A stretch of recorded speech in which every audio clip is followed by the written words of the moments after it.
I had the intention to help vulnerable people lead more meaningful lives. And it started actually during my teenage years. I was volunteering at an NGO in Frankfurt that was helping refugee families and children. A lot of kids and families coming from Afghanistan, the Turkish community whose parents didn't speak German.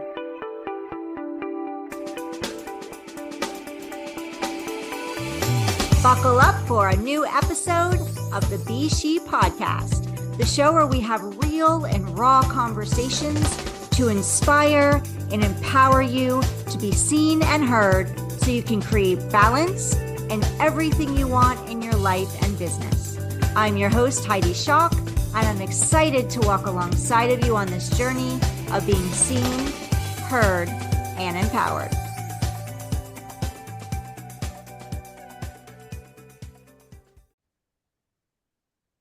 Welcome to the Be S.H.E podcast. Be seen, be heard, be empowered. Today is going to be a fun day because I love my guests. I have talked to this woman a few times already. I've had her on the Business Growth Spotlight podcast, and I thought she was so fantastic and fabulous that I just had to bring her on this podcast as well, because she is creating massive change. She's mission driven. She has great purpose in her life. And I was highly inspired by her. So I couldn't wait to have her on the Be S.H.E podcast. So without further ado, I want to introduce you to Joyshree Reinelt. Welcome, Joyshree, to the podcast. Thank you so much, Heidi. And I'm very happy to be on your podcast again. And I can say that you inspire me in equal measures. So it's Aw, fun to be here.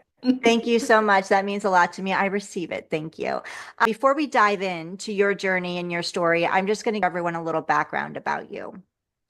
So Joyshree Reinelt is a business humanizer, which I think is so cool, co-founder of Innate Motion, a proud B Corp. She was born in Frankfurt, and her love for diverse cultures has led her to work in more than 35 countries across the globe. A psychologist by training, she has helped many companies across the globe to build a humanely and culturally relevant connection with the people and communities they want to serve. She believes that businesses can be a force for positive impact, and she passionately helps brands and organizations find their purpose. See there, that just shows why I was so excited to have her on the show. She's all about purpose, all about mission, all about creating impact and change. So Joy, can you share with us a little bit about your journey and your story of, what inspired you to co-found Innate Motion? Yes, happy to share. I'll go back a little bit because I actually studied psychology and I had the intention to help vulnerable people lead more meaningful lives. And it started actually during my teenage years. I was volunteering at an NGO in Frankfurt that was helping refugee families and children integrate into Germany. And at the time, it was in the 80s.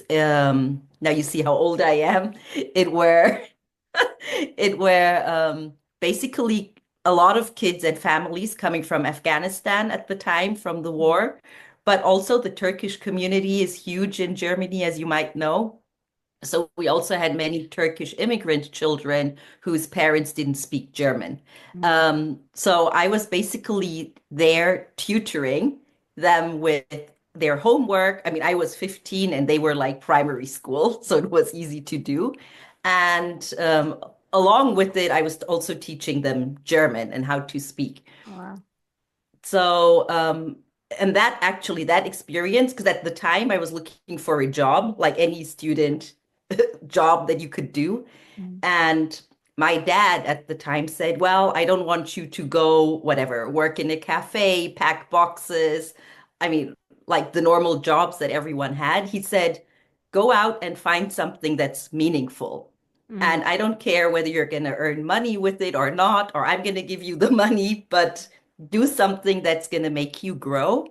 And I think at first I was a bit maybe angry or annoyed. I'm like, everybody's going for whatever job, and now he gives me this task. But I'm so grateful in not even in hindsight, even at that side, in those days, because it was an experience that I didn't want to miss. I mean, just being with people who were from, yeah, less privileged backgrounds, who had seen war, who have gone through, I mean, a lot of turmoil in life. Yeah. There were two things that touched me. First of all, that kids still have so much of joy and happiness and optimism despite what they've gone through. And then on the other hand, the parents that could feel quite immobilized, traumatized. And how do you help them? Well, my part at the time wasn't working with the parents. It Mm. was more with the kids. And so that's how I set out to say I actually want to study psychology because I can help those vulnerable people. And so that's what I did. And then I also worked after my degree for like 2 years, more in the counseling space. And I worked a lot with children who had real family issues, the toughest being sexual abuse, which was really tough for me at the time to even deal with. And I also worked a lot with girls who were suffering from eating disorders. So, who didn't feel pretty enough, who tried to lose weight. So, anorectic girls. And I was thinking, this is really meaningful and purposeful, and I'm doing a great job. But at the same time, I thought, it's also tough on me. Like, would I want to be Yeah. doing this for like the rest of my life? And I always had this other side in me. When I was a little girl, I always thought I want to travel and I want to learn many languages and I want a job that is different every day. And I was lucky at the time to have a mentor who was a psychologist and he was working half in clinical psychology. So that's how I met him, and half in a business consultancy. And he actually said, Joy, you should look into the business consultancy side of things. And I'm like, why would I do that? It's like, what's the higher purpose? I'm not going to use psychology to manipulate people. So Mm. for me, business was like the bad world that lacked purpose. But to be honest, I was like also thinking you need to be curious and open-minded and at least try something. And when I was interning with him on the business side of things, it was really interesting. The first project he gave me was actually talking to top managers in Germany about their fears, anxieties, challenges. So a little bit like what you're doing on the podcast as well. Like, Yeah. except that at that time, it wasn't that normal to openly talk about it. And then I thought this is actually really interesting because you get to speak to people, you need to have conversational skills, and you need to get, at that time, all of those top managers were usually men to talk about something that actually touches them and makes them feel a bit insecure. And I thought, wow, this is super important or interesting. But it was important to lead into a magazine that would better address topics that they were interested in. Mm. So fast forward, I then joined a global company that was leading in motivational consumer psychology. And I don't know, sometimes life just gifts you what you want. Like Yeah. you ask for it and it just comes to you. And this company, Sensidium, Center for Systematic Diagnostics and Marketing, they were based in Antwerp in Belgium. And they told me, yes, do you speak English? I said, yes, I do. Great. You can be part of our German/global team. Um, are you ready to travel? I'm like, yes, absolutely. And then the third one was, you need to come to Antwerp for 6 months so that we can train you. And then I'm like, wow, I get to travel, I get to speak languages, and I need to move to Antwerp for 6 months for training. And that's where I feel you also need to be lucky in life that sometimes those opportunities just meet you. And with the same company, they then sent me actually 2 years later to Dubai, building a joint venture. And that also taught me so much of how do you work with different cultures. How do you set up a joint venture? Um, so I was with that company for about 10 years. Then I mean, coming back to Germany, I wasn't in Dubai for 10 years. I was there for nearly 2 years. Um, and then there was a management buyout. And then there was the moment where we thought, okay, maybe we should try something of our own. And that's how we then founded Innate Motion. Amazing. And there's so much that you shared there. What a gift your father gave you, because I know I have a teenage daughter and she has a job. And I've told her, I've been asking her, please intern, find something that you're really passionate about that you want to spend time on. Don't worry about making the money right now.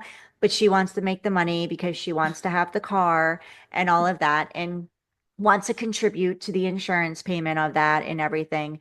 And I want her to. I want her to have responsibility. Obviously, having a car comes with that. At the same time, I want her to have time to right now because there becomes a time where we don't have that luxury, right?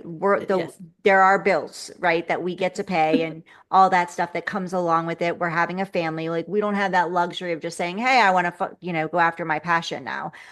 Right. And I think there's things that we can do to make that happen. And for you listening, if you have a passion, whether you have a family and responsibilities, like I want you to go after that and find a way to make that happen. And that's why we have this podcast.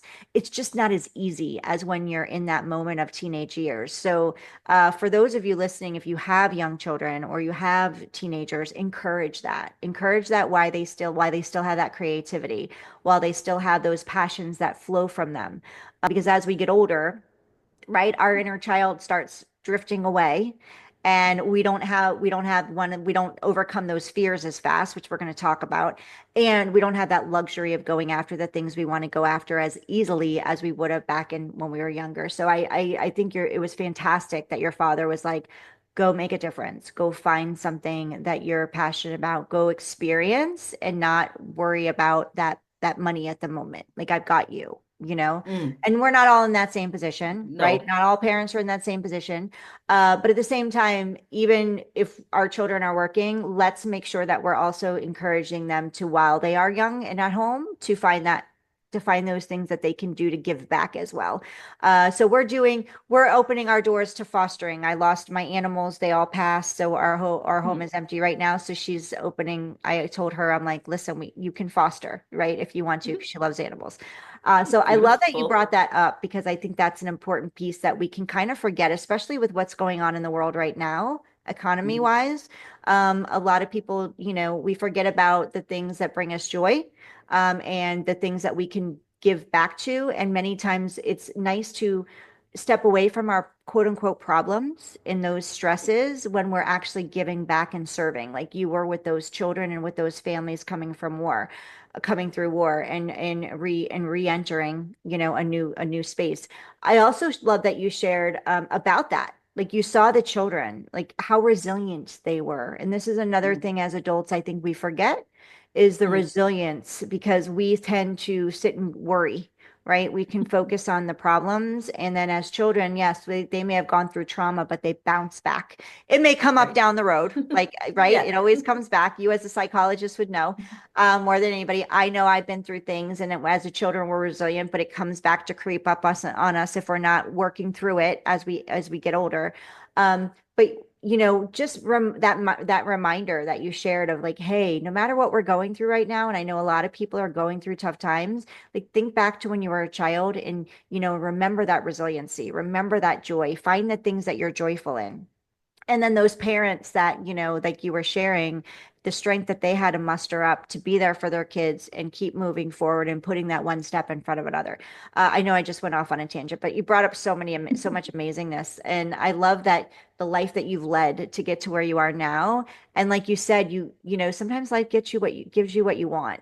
And I love that you said that because many times where we hear you may not get what you want, but you get what you need, right? We hear that a Right. lot. We get what we need, we may not get what we want. And you just Right. shared like it's okay to want, right? You can Right. want, you can ask for things. And I want for you listening, ask. It's okay to ask. Don't feel Mm, like you can't ask. Put it out there. Go for a walk and yell it or whisper it, whatever you want to do, but ask for what you want because when you do that, the world will conspire in a good way to give it to you. And Joy is a perfect example of that.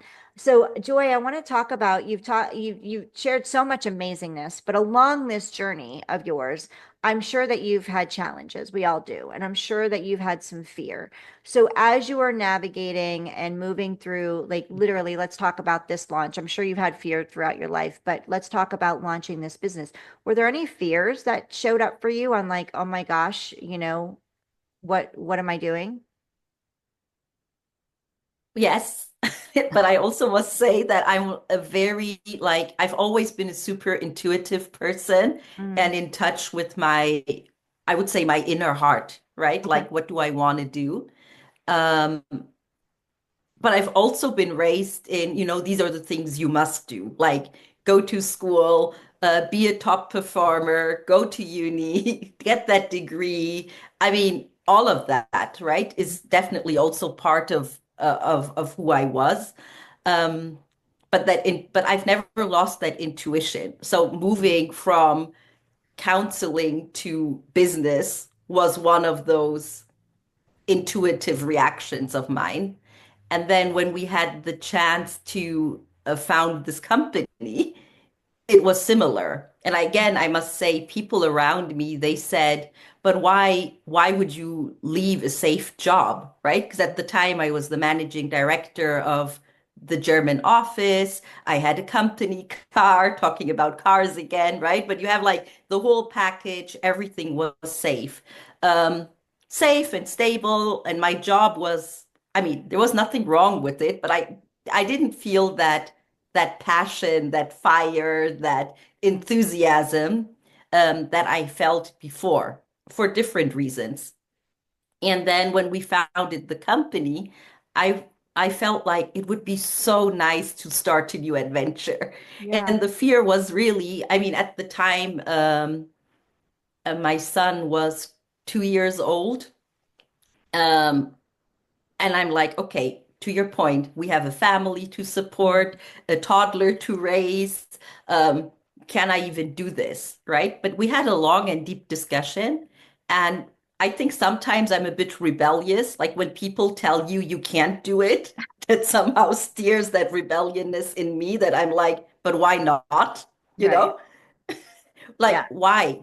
And sometimes you're just pushed into frameworks and norms, and you need to do this, but you don't want to be always told what to do. So I had that rebellious side. I have that responsible side, like, okay, can we do it? What if? What if we fail? Was also a thing. And at the time, I was like in my mid 30s, and I felt the people I'm doing it with, I fully trust them on a personal human level. Mm, And on a professional level, I think they're great, brilliant experts that can help impress clients and run this business. I've had enough experience in work life that my plan B was if it doesn't work with entrepreneurship, I can always go back to a company, and I was confident I would find a job. Maybe not my dream job, but a job that's going to pay the bills and right. that is still pretty okay. And then in my case, I would say it was my husband who then said to me, but you sound so passionate about this. Like, I've never, in the last few months, or I don't know, 1 or 2 years, I've never seen you like shining and sparkling Mm, when you're talking about something. Like, what keeps you in this job? And then I said, well, the money, the safety, the stability, the responsibility that I need to live up to. Um, and he said, well, but will it work? Will you be happy? So I must say, if you have people in your life, whether it's yeah. parents, friends, husbands, but I would say the closest circle around me, they said, just dare, go with that leap of faith and do it. And I think I just plunged into the deep end, and it was a roller coaster ride. And I did have moments where I thought, like, geez, what did I get myself into? And I think for the first year, we didn't pay ourselves any salary because we also had to pre-finance projects. We had employees because we needed to get the projects off the ground. So there were many moments of fear. But I think um, feeling fearful, specifically in the face of change, is very human. And to me, the question is, how do you overcome it, right? And Yeah. do you have a sense of confidence and do you have a deep sense of belief? And I had the belief that we can truly make a difference in the world. And secondly, if you love what you're doing, you're going to touch it with your soul, with your heart, that I would say becomes in a way irresistible for those people that you want to serve. And to me, that's a great way of overcoming fear. Amazing. Yeah, I love that you have that support system, which is key, right? And but not everybody has that in their inner circle. And I love that you were blessed to have that both with your father in your family growing up and also with your husband, which is incredible. So for those of you listening, if you don't feel like you have that in your inner circle, somebody supporting you to shine, like your husband said, you know, I don't see you shining. I don't see you glowing. I don't see you lit up. And that's a big piece of this podcast is being seen, being heard, shining your light, empowering yourself to step out and allowing people to see your light. If you don't have that in your inner circle, it doesn't mean you don't have that. It just No, means you get to find it because there are people out there. Look for your friends. If you don't have that in your friendships, then look for mentors, look for communities, reach out to Joy, reach out to me. We will be the ones cheering you on, saying you get to shine your light, because everybody should be able to create whatever they want to create. Let their dreams happen. As Joy shared, you can have what you want. You can have it, and the world will conspire to give it to you. But you get to ask and you get to go after it. And Joy is a perfect example that she went after it. She sat back and said, "Okay," and she was had the support. At the end of the day, it was her decision, right? It was your decision, Joy, and you sat mm, back and goes, "Okay, what's the worst case scenario? It mhm, doesn't work. I'm confident in myself enough. I've done this. I've been here before. I can go get a job and go make the money and at least pay the bills. It may not be what I love, but that's my stepping stone to my next venture, right? My next yes, adventure from there. mm. And without risk, we don't get the reward that we want. Big reward comes from taking risks. So can you share with us some of the challenges that you've encountered? Like you launched this business, you with co-founder, you're building this team, you didn't work, you didn't take a paycheck for about a year. What are some of the challenges that you've faced and how did you overcome them? I think because we loved each other so much as co-founders, right? Like we said, we are choosing the people we want to be with and be on this adventure with. I Mm, can also clearly say that it was super emotional and sometimes too emotional, mm, right? Because building a business has, I would say, the different guidelines of a relationship than, say, personal relationships. So, whilst we knew each other from business, obviously those relationships evolved into friendships as well. And I don't think we were always good at separating both.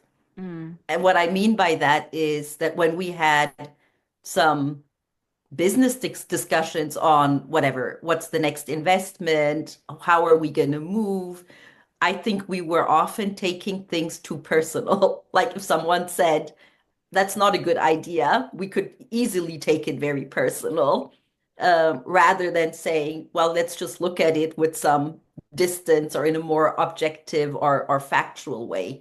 And I think that cost us a lot of energy as well to figure out what's the best way of dealing with each other because you still have the pressure and we had to learn a lot. So we had a lot of idealism of we're creating this great company and then we forgot about invoicing or we weren't aware that you need to get into the system as a vendor with big companies. And then some of us said, oh, let's just go with the flow. And others said, no, but we need to be more on it and more controlling. So I think over the years, we became better at it, but I think we did a lot of introspection. We stepped into those moments of discomfort, of negative emotions, because it's not always, I don't know, what should I say? It's not always harmonious and positive. I mean, I'm an absolute harmony seeker, but you need to be able to go into confrontational situations. And Mm. I think for me that was a big learning to say just because I don't agree with you, it doesn't mean I don't love you. Right, And right? And the other part, just because you're not agreeing with me, it doesn't mean that you don't love me, right? So right. on which level of the relationship are you, and how can you have a respectful conversation by still respecting the diverse opinions and voices, and then coming to that conclusion. So I would say working on ourselves and on the tension and how to deal with that tension together was really important. And then secondly, because we are very different personality types, some of us are more outspoken and extrovert, and others are more introvert and more silent. So that's one thing. And the other thing is that we are also all four of us from different cultures and backgrounds and Mhm. countries. So you also have, say, that threshold to overcome. But I think that at the same time was super enriching to me Yeah. because you always need that empathy. And Mm. when I mean empathy, it's like really listening and really stepping into somebody else's shoes to understand where that person is coming from. And and if you do that, and if you're truly empathetic, you also need to embrace your own vulnerability.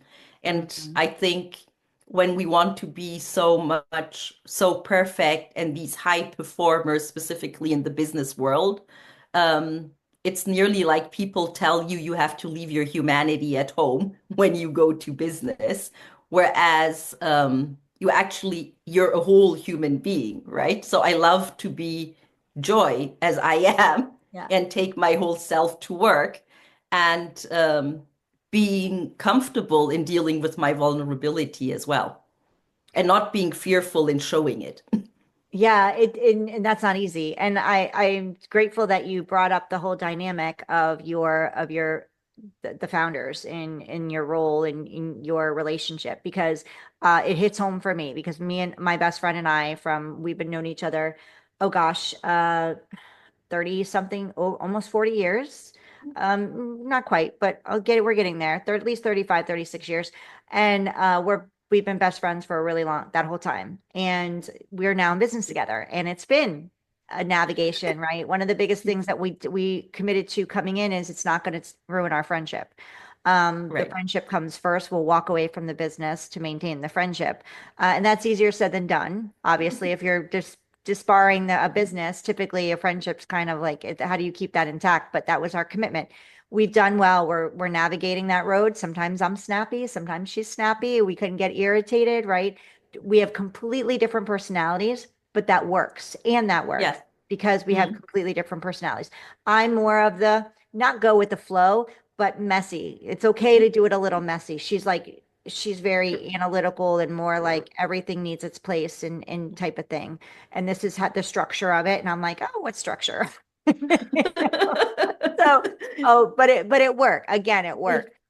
So I really appreciate that dynamic, because I know there's more people out there like you and I that are building businesses. And whether it's a friendship that you're coming into this relationship for, or you just believe there's a successful business owner out there, you're a successful business owner, you have things that you're merging together, whatever that looks like, even if you weren't friends, quote unquote, or family members before, that dynamic is Mm. still there. There's Yes. going to be moments you still need to be able to get vulnerable with each other. You've got to be able to, have those hard conversations, those connected conversations, to make Mm. sure that the growth is that because as the company is growing, you're growing too. Both of you are growing, and you want to make sure you're growing on the same trajectory or on the same path versus in separate directions. So I think that was super awesome that you talked about that, because we haven't talked about that, I don't think, on this podcast yet. So that was a great thing, because that also brings, full circle to personal relationships. Mm, It's the same in personal relationships. So if you're listening to this going, I'm not building a business or anything like that, look at your internal relationships. What's going on with your partner? What's going on with your children? What's going on with your family members? Do you have any friction there? Do you have mm, friendships that are maybe falling apart that you're like, how can you reconnect with them? And a lot of the times it's you needing to get vulnerable, you needing to be open, and you needing to be walking through with it, like you were sharing, a little fearful, mm. um, and being open that, hey, this is me and I hope you love me, because they do love you no matter what, right? Just because somebody Yes. disagrees with you doesn't mean they don't love you. They feel probably more comfortable disagreeing with you because they love you and they know you love them. So yeah, I love this. So Joy, do you have anything else you'd like to share before we wrap up? This has been such a great conversation. And I love that you brought up vulnerability, you brought up humanizing, and everything that you shared with your dynamic with your co-founders and that you're creating inside your business is exactly what you help other companies create, that empathy, that understanding, that communication, that connectivity. So can you share with us, in case there is a, if there is a business owner, because we do work, have female entrepreneurs listening, um, who you work with and exactly how you help businesses? So we work mainly with big multinationals, which doesn't exclude small companies or local companies, but I think it's just because of the culturally diverse group that we are and the dream that we had to work on a global level. So we work with companies like Unilever, Coca-Cola, Visa, Sanofi, Lilly, Jaguar Land Rover, De Beers. So you see across industries. And in a nutshell, we help them humanize business. So it's about using the fierce power of empathy to relate to each other in a better way for creating deeper connections. And whether that is between brand and consumers or whether that is within an organization. So we truly believe that it's all around identity and that prepositions and relationships are strong if we can invest part of our identity into others and receive part of their identity too. So Amazing. that's what we do. How can people connect with you, Joy? For sure, on LinkedIn, I think that's the best way, or my Innate Motion email address. And there's just one thing I would still love to mention. I've always stayed true to psychology in a way. So over the years, I've been mentoring young young entrepreneurs. And I'm also now a leadership coach. So I've now done this extra degree in coaching. And I'm very passionate about young women specifically, or can also be older women. It's just like, but women who are in the business world and want to be seen and want to be respected. And my final message is don't shrink or fit into a mold, but celebrate your uniqueness. And I think Mhm. oftentimes we're told what to do. Yeah. Um, and so on a coaching level, I'd also love to help. Amazing. So we're going to have all of Joy's information in the show notes. So you can definitely get that there, as well as learn more about her in with her bio.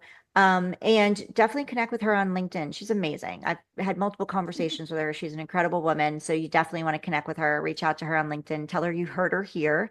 If you're listening to us or watching us on YouTube, first of all, thank you. Second of all, hit that subscribe button, please. This is how we are able to let you know of more of our amazing women who are joining us on this podcast, who are making an impact, creating big things in their own lives, and going after their dreams. They're being seen, they're being heard, they're empowering themselves to step into the uncomfortableness, and they're getting comfortable with getting uncomfortable every day. They're getting comfortable with getting uncomfortable every day. And if you want to make sure that you don't miss a thing, please hit that subscribe button and share this episode. If you know of a woman out there who would you feel would be impacted by listening to Joy and her message today, please share this episode with them. If you're listening to us on Apple, Spotify, Amazon, iHeartRadio, or any of your other favorite podcast platforms, and you can leave a review, please leave us 5 stars. This is how we are able to get this message out to more women and support more women in being seen and being heard and empowering them to shine their light in the world. Joy, I have one more question for you. If you could have lunch or a meal with anyone in the world, whether alive or deceased, who would that be and why? Can I mention two people? Sure. Just because they're very No different. rules. We have no rules here. Great. See, I always, that's another piece of advice. Just dare to ask. You don't Yeah. always have to follow the brief, um, but be polite or respectful about it. I think the first person is Mahatma Gandhi Mm, because I just feel that, I mean, how could he be so peaceful in the face of so much aggression and coming from a privileged background, becoming so humble? mm, Because to me, it was being humanity at its best, right? Because I yeah. feel that I've also come from a privileged background and I've worked with many non-privileged people. But I think what keeps me or what I try to do is still keep that humbleness and that gratefulness. So I'd love to have lunch or dinner with Mahatma Gandhi. And then the other person, I'm not a Swiftie, but I'd love to have lunch with Taylor Swift. I would have And never guessed that. I would have never guessed that. That's fantastic. Two completely different people, but they're both, but they both are looking for, out for the good of the world, right? Empowerment. So please share why.